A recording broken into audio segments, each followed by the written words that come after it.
How would you know if you were at sort of a hinge point in history?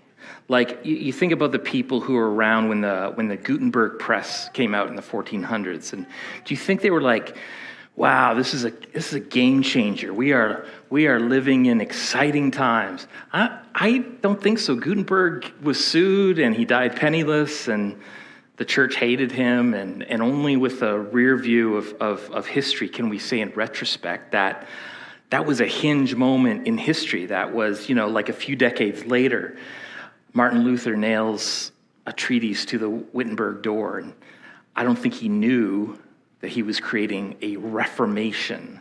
And I don't know if people in the Enlightenment were like, this is really quite an age of enlightenment we're in.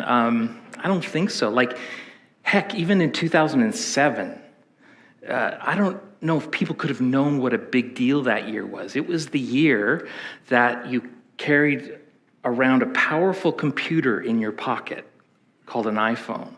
And it was the year that Facebook and Twitter went global, and things like a Kindle and Android were introduced, and Google bought a little upstart company called YouTube. I don't know if you've heard of it. This company, Netflix, started streaming videos instead of mailing DVDs. Internet users surpassed 1 billion mark worldwide. IBM created an artificial intelligence system called Watson. Folks, I'm not like a futurist. I'm not a prophet, though in all seriousness, I would actually like to close today by opening up 2 open mics to those maybe who have a prophetic word, an encouraging word, a discerning gift.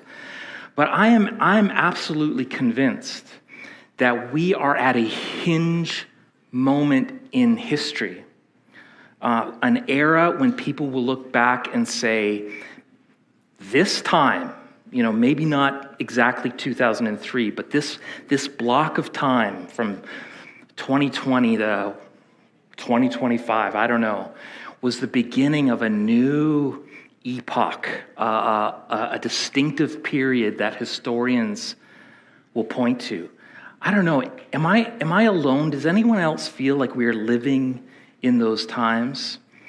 Yay, just the smart people in the room. Okay, good.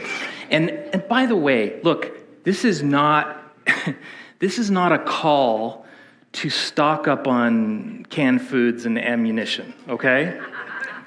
There are pastors and YouTube prophets who have made a whole cottage industry out of striking fear into the hearts of Christians, when I believe one of the great gifts we can give to the world as Christ followers is to be a people of peace, to be a people without fear, to be a people who live a non-anxious presence in the world because we know that Jesus sits on the throne. We know that Jesus wins. But you don't have to be Nostradamus to sort of recognize that things are about to become very different in our culture, vastly different in our church, disruptive, I think, for those who are followers of Christ. And in the short term, at least, it's not always going to feel good. It's not going to feel comfortable or maybe even safe. It certainly is not going to feel like it used to. And I believe there's a silver lining in this story, but yeah, there are clouds on the horizon.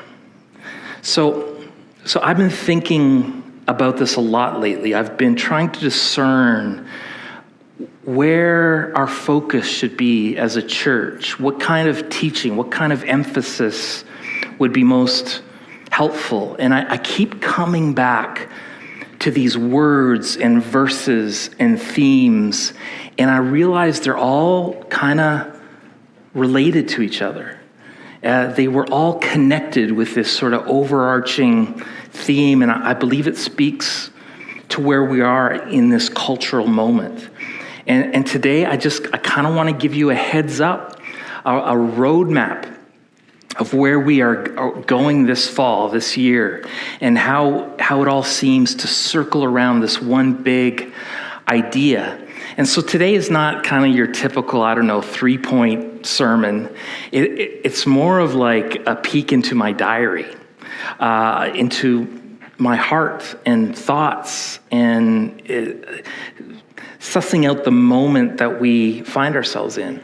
And maybe it gives you fair warning that if you don't agree with my hypothesis, if you don't think it applies to you or your family, if you think this may not be the right church for you going forward, no one can say you haven't been warned. But this will indeed be kind of our focus for at least half a year, maybe more. So, are you ready? Okay. Here are the words and phrases that keep coming to my mind over the summer and even before that. Remnant.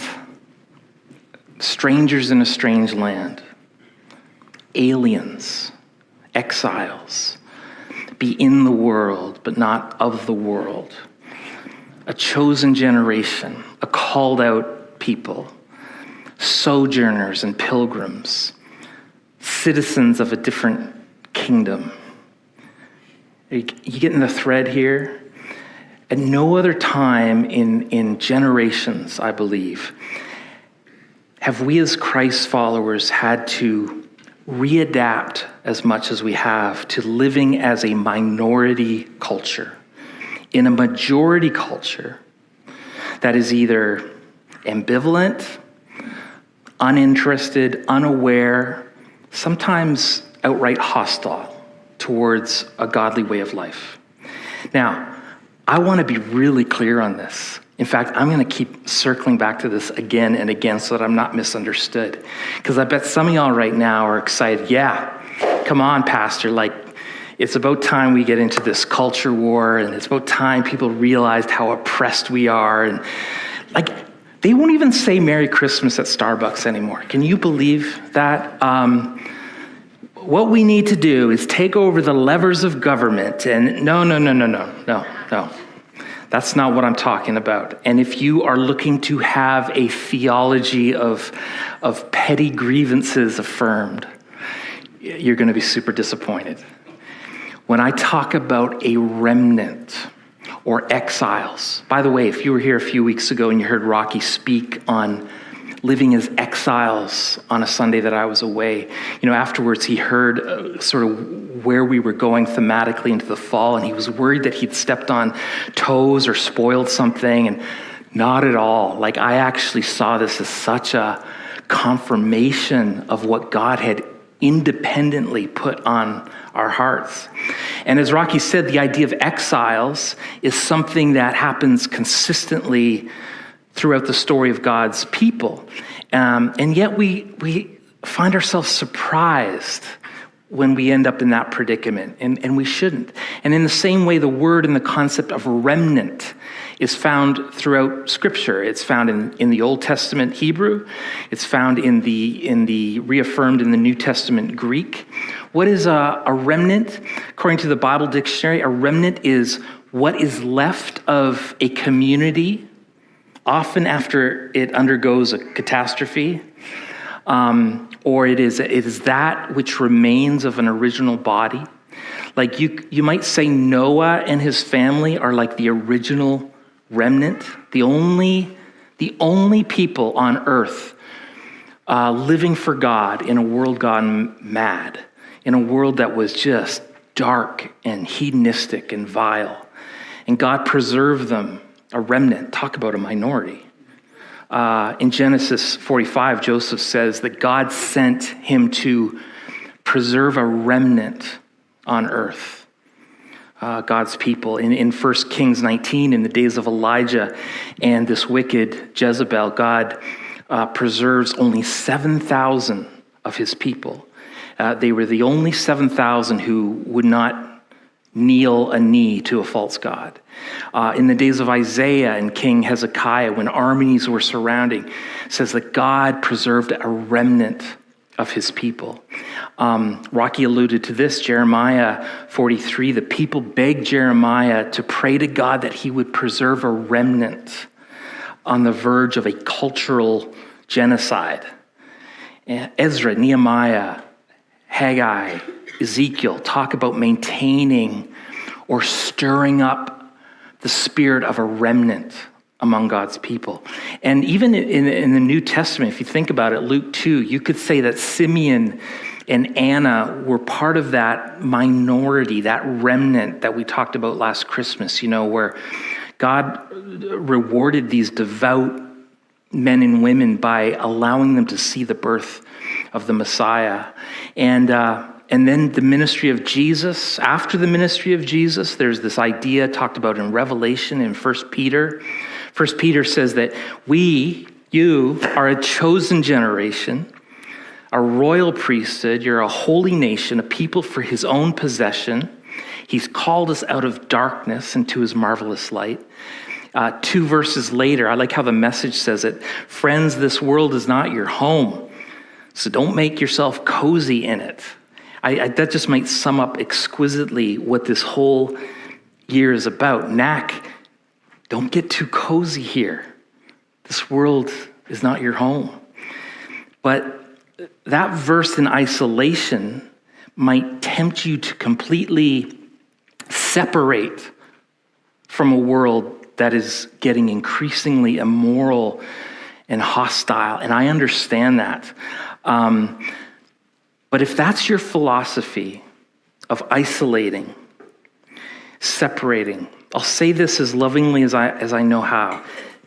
This might not be the right church for you, whose working philosophy is not just to gather, not just to come to a church, but actually to go into the world and be the church, act like the church, embody hope and love and be the hands and feet of Jesus. So if you would rather isolate, I know some other churches I could point you to. There's some good Amish communities, some farms in St. Jacobs that, but I don't believe that's what we're called to. I don't believe that's what being a remnant means. We are not just called to be in the world, we are called to be in the world, not of the world. And those two little words make all the difference. So let me just, is Professor Ganyu here going to, you drop stuff? Yes, he is. Let's say for simplicity's sake that this is the world, or maybe more specifically, let's say it's Canada. Okay, this represents all of us, and our calling goes back to Abraham. Really, that we would be a blessing to the world. We are blessed so that we can be a blessing to each other. But as I've said, many of these folks are unaware, ambivalent, unreached, downright hostile sometimes. Well, thank goodness, according to the latest census, 51% of this group claim to be Christian in Canada. Are you buying that? No, no, I didn't really either. You can identify as a Christian and it don't make it so, right? You know that? You can identify as a motorcycle or a kitty cat, right? Like it doesn't make it so. Okay. So I dug a little deeper, and it turns out the number of Canadians who attend any kind of religious service, Bible study, gathering, even just once a month, is 20%.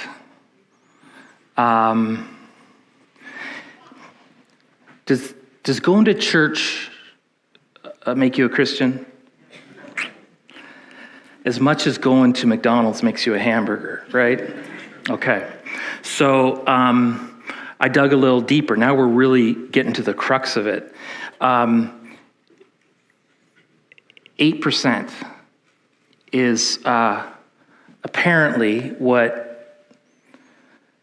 people who would just believe in the fundamental truths of the Christian faith. Jesus is the one way to salvation. There is a heaven and hell. Jesus died and rose again and performed miracles. 8%. If we're generous, we might call that a remnant. A remnant. And I wonder, though, if there is yet to be a sifting still. If the kind of freedom and wealth and privilege, the kind of access to all the churches and Christian curriculum that we have in Canada has produced this 8%, what happens when the seemingly inevitable loss of those rights and privileges and the relative ease of our life disappears? Like, will we curse God? Will we join with the majority? This is such a small example. I almost hesitate to bring it up, but after relatively easily qualifying for summer student grants in years past, for students to run kids camps and work at the church, we were denied this last year. And listen, I don't think we have some inherent right to that grant money, okay? So don't hear me wrong, but it struck me as curious. And then we started hearing about all the other churches who had been approved in years past, but who were denied. And then we started hearing about all the national parachurch ministries, Young Life and Youth for Christ, who were either outright denied or scaled back to like 5% of what they had originally asked. It's curious, right? And, I'm starting to stir up your grievance. That's not my goal. In fact, Christian, it's maybe time that we change our mindset to expect this, to expect to be the minority, to be persecuted. Jesus says, if you're going to be a follower of me, you need to expect this. And I expect even in my lifetime, probably in the course of my ministry at NAC, we will lose our charitable status. You will lose your ability to claim donations to a church, any church.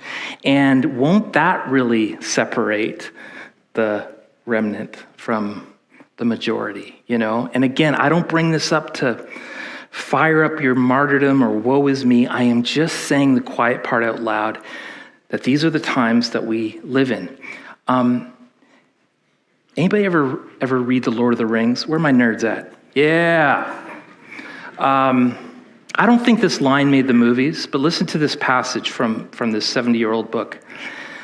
I wish it need not have happened in my time, said Frodo. So do I, said Gandalf, and so do all who live to see such times. But that is not for them to decide. All we have to decide is what to do with the time that is given us. It takes on even more resonance when you think of J.R. Tolkien fought in the trenches of World War I, lived through the bombing of London in World War II. What was so-called normal for that generation. And so our calling is not to relive or recreate or get back to that nostalgic time when Christianity had a bigger influence and morality seemed more clearly defined and all the shops were closed on Sunday for the Sabbath, right? No, the question is, what is the role for you to play, for us to play, for NAC to play in this new cultural moment that we find ourselves in? And so this fall and this year, thematically speaking, is us figuring out what it means to faithfully play the role that God has called us to for this time as a remnant especially in this era that will continue to be filled with disruption. Not just pandemics, not just rising interest rates and geopolitical war and instability. We are also, I believe, in some disruptive changes to our climate. It will change our human experience. Gender and sexual categories are in disruption. So not just the earth, but our sense of self is in disruption. We are an aging society in the midst of a global population decline. That maybe it doesn't feel like that when you're on the 401 stuck in rush hour traffic, but it's becoming worrying to the experts who track this sort of thing and are looking ahead 20 and 30 years. And I haven't even ranted yet about AI. I mean, ChatGPT is just the first pitch of the first inning of something very disruptive.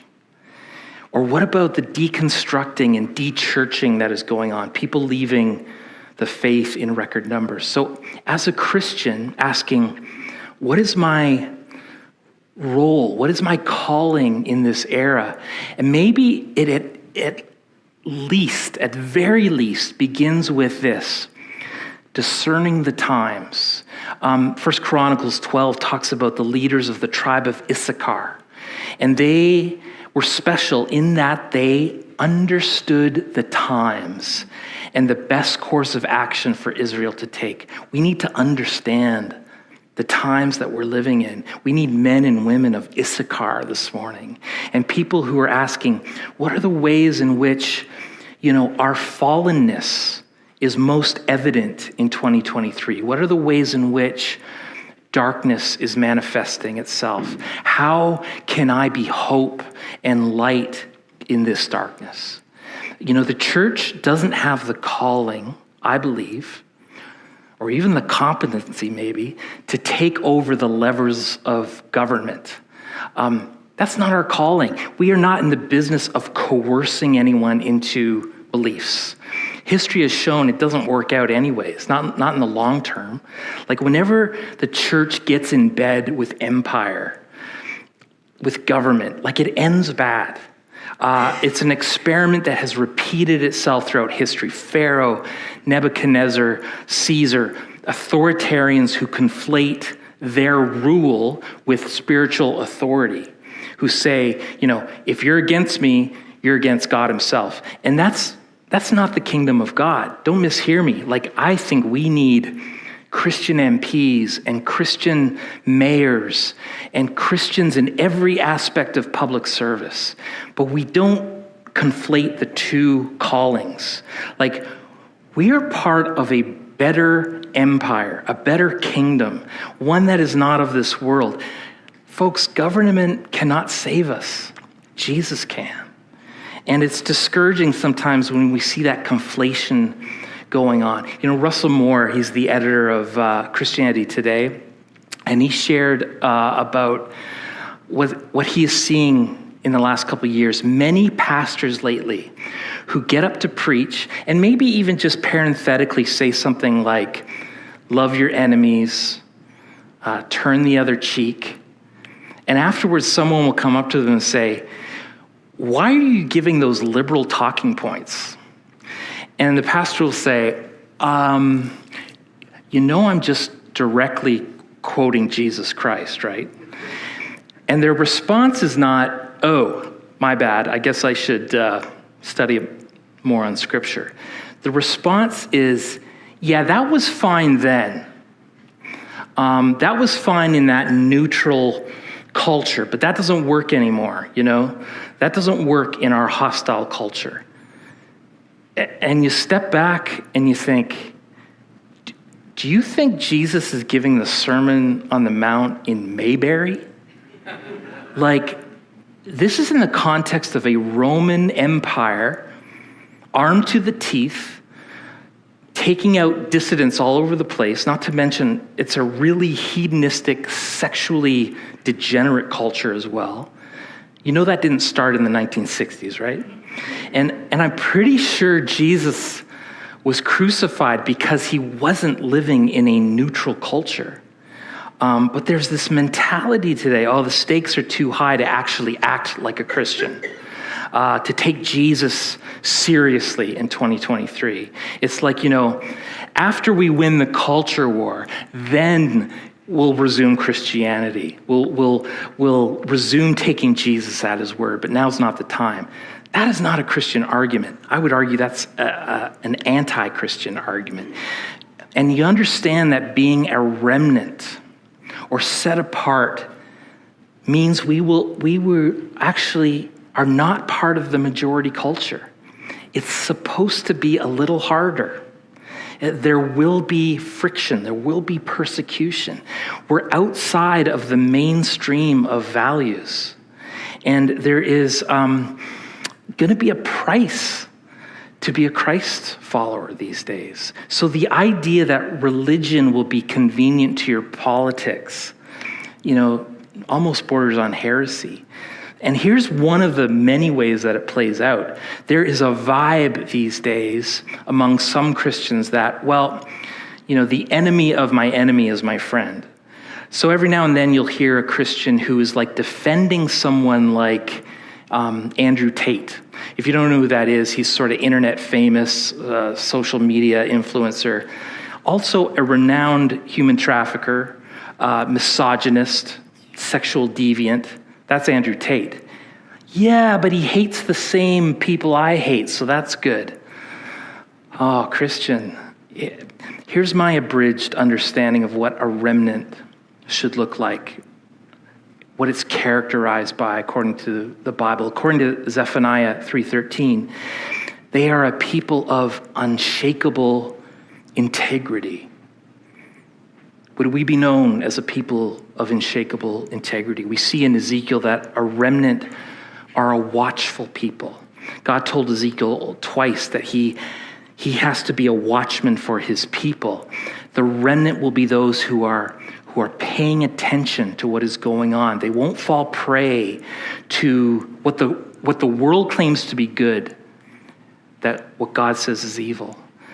Is a remnant a group that just applies to Israel? Sometimes depending on the Old Testament context, yes. But when Romans 9:27 quotes Isaiah in this New Testament context, it is setting forth a doctrine that the remnant is really about applying it to the human race as well as to the church. Jesus uses different words, but it's the same concept. He calls it a narrow gate, right? Where few will enter. Wide is the path. Broad is the path that leads to destruction. So a remnant are also the quickest people to repent.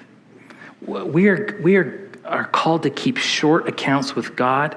We are the first people to recognize sin in our life, the first to receive the grace and forgiveness of God and make a turnaround. A remnant is faithful. Actually, those two words are often synonymous with each other. A faithful remnant. They don't give in when the going gets tough. They don't grow weary in doing good. They have a good memory of God's faithfulness to them. And they return that faithfulness back to God. One more thing about a remnant is that they do the work to keep alive or revive the fire inside them. Sometimes it's just embers, right? Sometimes it's just embers. But one of the first songs of the modern worship movement was by Brian Dirksen, Good Canadian, and it went like this: "Don't let my love grow cold. I'm calling out, light the fire again. Don't let my vision die. I'm calling out, light the fire again." A remnant will continue to fuel their fire, even if it means burning everything they have of sentimental value to keep that fire going. What do I mean by that? Think of it this way. If a person is lost in the wilderness, and all they have on them is a few personal items, a wallet full of money, a picture of their family, personal letters, maybe even a famous autograph from somebody that they cherish.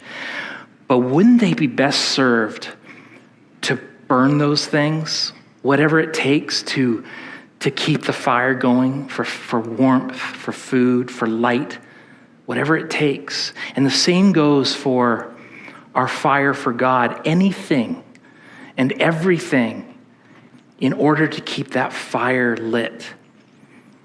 Here's a reality. The remnant, by definition, is a minority. It is small. And here's an unpopular opinion in church ministry, but here it is. Sometimes, things that decrease or shrink are getting healthier. As we are growing as a church, I want you to know I will choose health over growth any day of the week. Okay? I'm not saying the two are necessarily mutually exclusive, health, numerical growth. I'm saying if given the choice, I choose health. I choose remnant.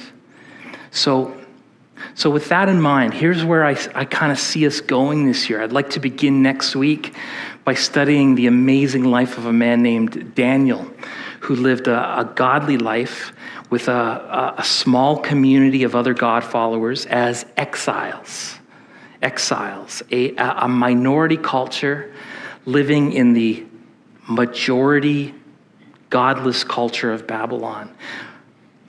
Folks, I don't think it's a stretch to say that we are living in a modern Babylon of our own.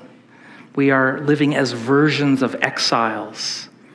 And I'd love it if the small groups that exist would join in discussing this together as a whole church for 6 weeks. We'll provide them with the curriculum and the talking points. And following that series, I'd like to delve into what other religions and cults believe and how Jesus presents a very distinct alternative to those ideologies. Listen, we love our Muslim brothers and sisters. We love our Mormon and Jehovah's Witness neighbors. They are not the enemy. But hear me on this. We do not worship the same God. And many of us cannot distinguish the difference between those beliefs and ours. Or even worse, some suspect that all paths, all faiths lead to the same God. They do not. And finally, we'll end 2023 with a countercultural Christmas, how we can celebrate, gift give, worship, gather in a way that more closely resembles the sanctity, the meaning of this beautiful season.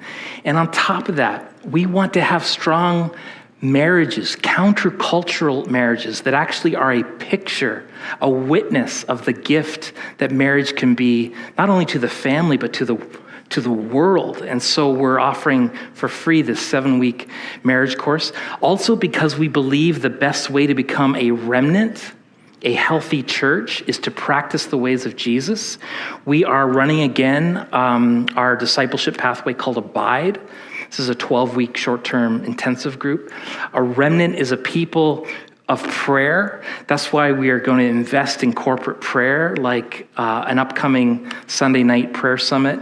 And because implied in the idea of remnant is the idea of a supportive, faithful, accountable community, we'll be offering more opportunities to join small groups because that's where people really grow. And so I'll close with this. Philip Yancey is an author you may have heard of, and he wrote this book, What Good is God?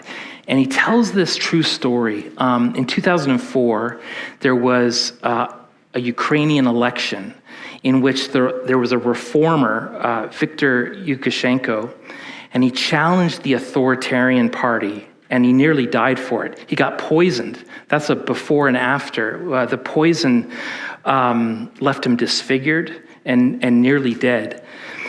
Well, on election day, the exit polls showed that Yushchenko was well in a comfortable lead, but it was a totally fixed and fraudulent election. And the government just outright reversed the results, just stole the election. So that evening on the state-run TV, the government TV, it was reported, ladies and gentlemen, we announce that the challenger, Viktor Yushchenko, has been decisively defeated. But here's what the government authorities hadn't taken into account. On Ukrainian television, there was always a little screen on the bottom corner, somebody translating in sign language.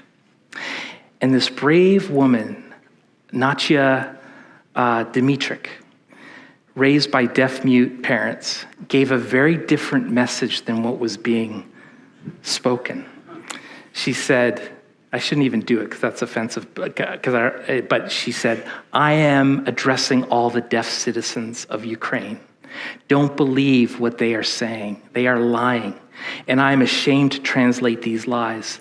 Yushchenko is our president. Now, no one in the studio understood this radical message that was going out on the airways, but inspired by that courageous translator, deaf people led what would come to be known as the Orange Revolution in Ukraine. And people text messaged and they called their friends and got the word out about this fraudulent election.